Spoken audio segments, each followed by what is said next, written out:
Welcome everyone. So hello everyone, voice clear है मेरी? हाँ। तो आज हम लोग आईपीएम रोहतक का पेपर डिस्कशन और उसका एनालिसिस करेंगे। ठीक है। अब आपके सारे एग्जाम्स हो चुके हैं, तो ना हो आप एनालाइज करो, आप उसे एप्रीहेंड करो, कंप्रीहेंड करो, and then you try to figure out your marks and do whatever you want. मैं इंदौर के बाद मना कर रहा था क्योंकि you had Rohtak exams, so it was better. अगर भी अभी भी आपका कोई अदर एग्जाम्स फर्दर बाकी है तो you don't analyse and just waste your time. मतलब हाँ, अगर आप you are doing it for learning purpose कि आपका क्या गलती हुआ था, आपको सीखना चाह रहे हो आप एग्जाम के समय, तो देन इज गुड। बट आप इसलिए करना चाह रहे हो कि you want to just be demoralize something like that, please do not do. I am saying you please do not do. और हो सकता है बाद में वीडियो कभी यूट्यूब पे पोस्ट हो, तो एनी केस जो भी देख रहा है, I hope that your exams went really well. और हमने जितना अपने स्टूडेंट से पूछा, दे सेड उनका रोहतक एग्जाम भी बहुत अच्छा गया, सिमिलर टू इंदौर। इंदौर भी जनरली सबका बोले तो अच्छा नहीं गया, पर उन्होंने कहा कि उनका बहुत अच्छा गया इंदौर भी। तो एनीवेज रोहतक भी, उन्होंने रोहतक तो बोल रहे हैं इट वाज रियली मतलब अमेजिंग, बोला कि बहुत ज़्यादा ईजी पेपर था और क्वेश्चन से समझ में भी आ रहा था वो। तो कुछ जो मतलब बेसिक था मैं वो बता दे रहा हूँ, जो टेस्ट में बोला गया था, मतलब वहाँ सेंटर में स्टूडेंट्स ने जो कहा कि पैटर्न, अब क्वेश्चंस भी हम लोग लेंगे, जो उन्होंने मेमोरी बेस्ड क्वेश्चंस दिए हैं वो भी हम लोग अभी आगे लेंगे, लेकिन मैं जस्ट पहले एनालिसिस कर दे रहा हूँ। पैटर्न 2019 के सिमिलर था, वो लोग का कहना है। और उन्होंने कहा कि सेक्शनल टाइमिंग नहीं थी। ठीक है, there was no sectional timing. फिर उन्होंने कहा कि no TITA kind of questions. Okay. अच्छा, और ये भी उन्होंने बोला कि no on screen calculator provided. So this may be a problem for some. बहुत लोग आदत बना लेते हैं कि कैलकुलेटर यूज़ करके बिना होगा नहीं उनका। ठीक है। और कोई एरर का भी रिपोर्ट उन्होंने नहीं दिया मुझे ज़्यादातर। एरर का कुछ नहीं, मतलब उन्होंने तो बोला अब सारे क्वेश्चन जब तक पता नहीं चलेंगे तब तक हम बोल नहीं सकते एरर के बारे में। तो चलो ठीक है, अब हम लोग क्वेश्चंस पे चलते हैं। आई होप सबका एग्जाम रियली बहुत अच्छा गया होगा। तो just directly move to the questions part. तो अच्छा, और भी किसी को कुछ अगर बेसिक मतलब आइडिया चाहिए, पहले मैं वो दे देता हूँ। देखो, क्वांट्स का जो सेक्शन था, I will say it was very easy, मतलब वेरी इजी, मतलब रियली वेरी इजी। ठीक है। एल आर मैं बोलूँगा इजी। वर्बल मैं बोलूँगा मॉडरेट था। इजी टू मॉडरेट लिख लो, लेकिन मॉडरेट ही बोल सकते हो। ठीक है। और यहाँ वर्बल में मॉडरेट इसलिए दिया, इजी नहीं दिया तो क्योंकि इसमें वोकैब का अच्छा आपको ग्राफ चाहिए था। ठीक है, तो इसीलिए मैं इसको मॉडरेट पे डाल रहा हूँ, क्योंकि ये बहुत जगह में भी ना हो। लेकिन ओरिजिनल इजी पेपर था, बहुत ही इजी था। कट ऑफ इस बार हाई एक्सपेक्ट कर ही लो आप लोग। कट ऑफ वट ऑफ के बारे में हम लोग बात करेंगे बाद में, लेकिन पहले आप ये मान लो कि मतलब 2019 में around 256 was a good score और a safe score in all. तो इस बार भी उसी आपको कुछ मान कर चलना। तो अब हम लोग कुछ मेमोरी बेस्ड क्वेश्चन पे चलते हैं। अच्छा, एक क्वेश्चन जो क्वांट्स का मुझे मिला, चलो उसको ले लेते हैं। 10 shirts and 6 trousers,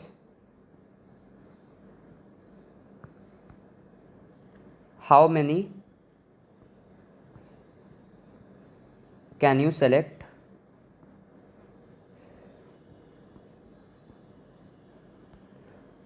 how many ways, अच्छा ये आपने क्वेश्चन जिसमें वेज मिस कर दिया था, नहीं वेज कोई बात नहीं है, वेज ही होगा। How many ways can you select 4 items if at least one trouser to be selected?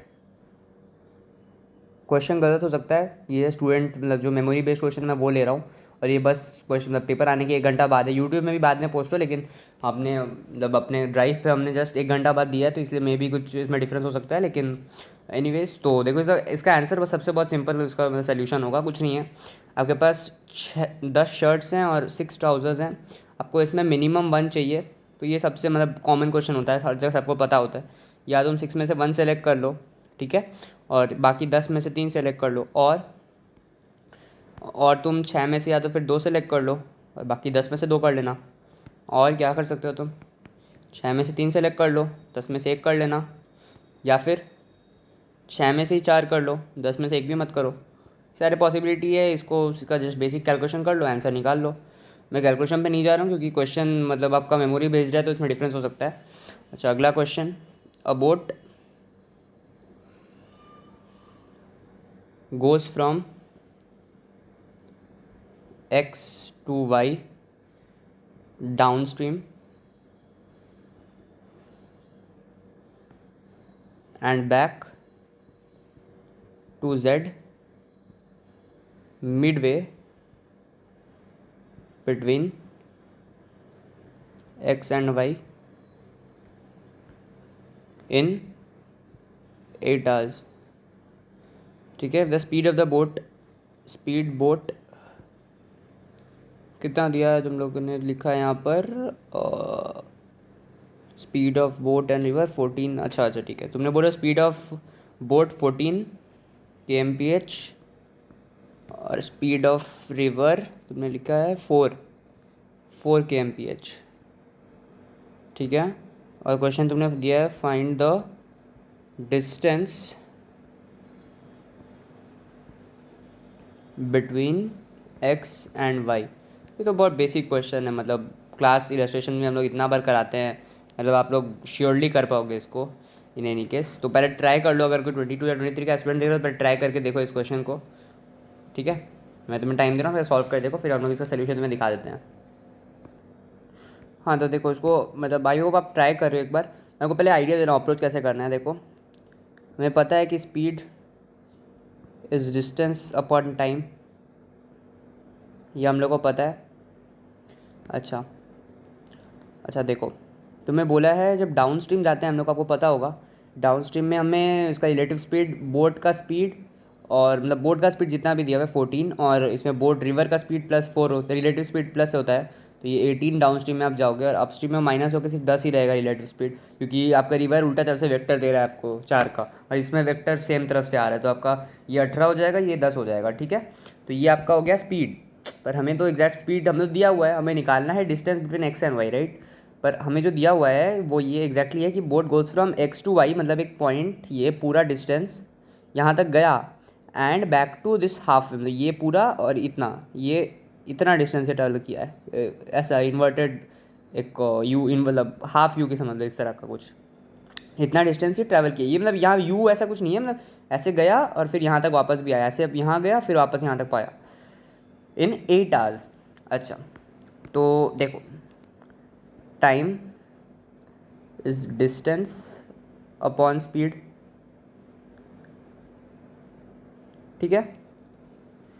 अच्छा अब देखो, अच्छा तुमने बताओ यहाँ पर कि ये तो इसका मिडवे पे है पहली बात, तो टोटल डिस्टेंस को मैं अगर d मान लूँ तो इसका हाफ डिस्टेंस d/2 होगा, कोई डाउट नहीं है. और स्पीड तो हम लोग को पता ही है. अप में देखो सीधा बात है, टोटल डिस्टेंस होगा d. ठीक है. और तुम्हारा जो डाउन स्ट्रीम में टोटल डिस्टेंस, मतलब उसने कितना टाइम में ट्रेवल, द स्पीड कितना था उसका, ऑब्वियसली 18 था, प्लस d/2/10. क्योंकि सोचो ना, मतलब वो ये पूरा डिस्टेंस d ट्रैवल किया with the speed of 18 relative speed, और फिर इसका हाफ ट्रैवल किया with relative speed of only 10. Clear. हाँ तो अब वो बोल रहा है कि ये पूरा जो इसने ट्रैवल किया दिस वाज इन 8 hours. देखो क्वेश्चन में मेंशन्ड है या 8 hours, तो this total is equal to 8. ठीक है. तो d/18 में इतना आस्ते आस्ते इसलिए पढ़ा रहा हूँ क्योंकि यहाँ मे बी कोई 23 का एस्पिरेंट में देख रहा है तो उसे समझ में आना चाहिए. और अगर आप 22 या 20 मतलब दे के आए हो पेपर, आपको इतना आस्ते करने की ज़रूरत नहीं है. बट ये इसलिए आस्ते करा रहा हूँ ताकि कोई पुराना है, मतलब अगर कोई नया एस्पिरेंट हो बहुत, तो उसको भी समझ में आ जाए कि हम क्या कर रहे हैं एक्चुअली. तो तुम इसको डायरेक्टली ऐसे भी लिख सकते हो, बिना इसको LCM लिए इस तरह से भी लिख दो. d को यहाँ से कॉमन उठा लो, 1/18 + 1/20 = 8. इसको जस्ट क्रॉस मल्टीप्लाई करो, d का वैल्यू निकाल लो, काम खत्म. आंसर तुम लोग निकाल ही लोगे, ये कैलकुलेशन तो कर ही लोगे. यहाँ तक पहुँचा दिया हूँ मैं. अच्छा एक और क्वेश्चन जो मुझे MCQ का मिला था कि x < 11 y < 11, which condition will definitely